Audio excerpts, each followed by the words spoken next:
Joining us now is the Chief Campaign Strategist to Hillary Clinton during her 2008 presidential campaign, Mark Penn. Mark, good to see you. Thanks so much for joining us. Morning. So what are your thoughts on last night's speeches?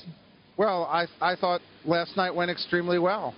I mean, first during the day we had the nomination of the first woman presidential candidate from the Democratic Party, and I think that is a major event for all of us, and I think she was quite right to speak to the youngest women out there listening in the audience that this was a historic moment.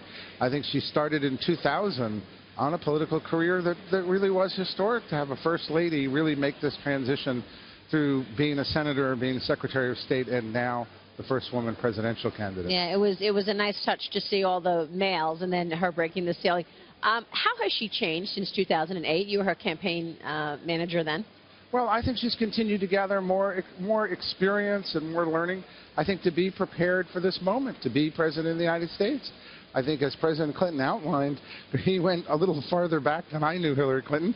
But I know her certainly as she started on this career in politics, and what an exceptional senator she was, and what a great Secretary of State she was during a time of international turmoil. In 2012, President Obama said that President Clinton was the Secretary of Splaining Stuff, because he made a phenomenal speech in 2012. Do you think he was the Secretary of Explaining his wife last night? Do you think he did a good job doing that? He did. It was an exceptional speech. It was highly unusual because of the personal nature of it. You know, normally as he talked last time about President Obama, and he really made the case for President Obama on the issues, really saying, look, President Obama had made a pivot in the economy in a way that people hadn't recognized. Last night he was saying, look, number one, I know her from the beginning, and I know the kind of person she really is, that she's really a change maker. And to do it in a personal, almost off-the-cuff, intimate way was something he's never really done before. I haven't seen anybody do that. Mark, you know, back in 2008, you guys downplayed a little bit the whole woman thing, and then you didn't really talk about it as much. Do you think, and you're first and foremost an amazing pollster, so I'd be curious to hear your thoughts about this, do you think that by highlighting the woman aspect, the groundbreaking nature of this so much and so heavily this time around, that she risks turning off some of those white men that she's going to have to get to some degree if she's going to win this campaign? I don't think it was so heavy this time. I think it's an element, but I think that she's also, as she was last time, ready to be commander-in-chief. And I think the balance of that she's on a historic path for women. And don't forget, a lot of parents out there are looking at their daughters and say, this is tremendous. My daughter can be anything now, and how important that is. But also the other side of Hillary Clinton, strong, tough, determined. I think that's what we're going to see coming on this convention floor. Mark, you know the Clintons a very, very long time, but a lot of our viewers don't get a chance to interact with them personally.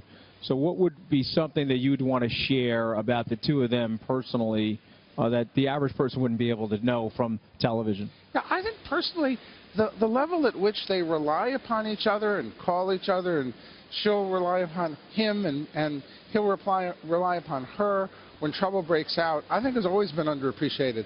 That behind the scenes they have this incredibly intimate, powerful relationship.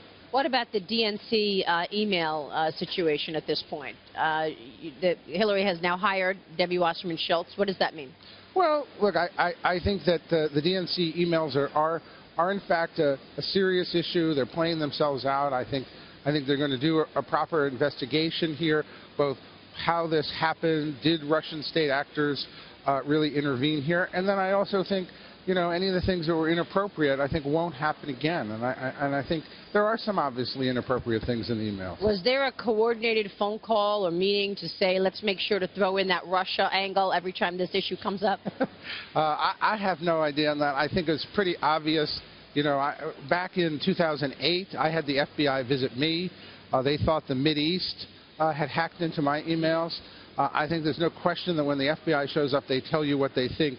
And so I just think it's something that the campaign knew. Mark, thanks so much for joining us. Thank you.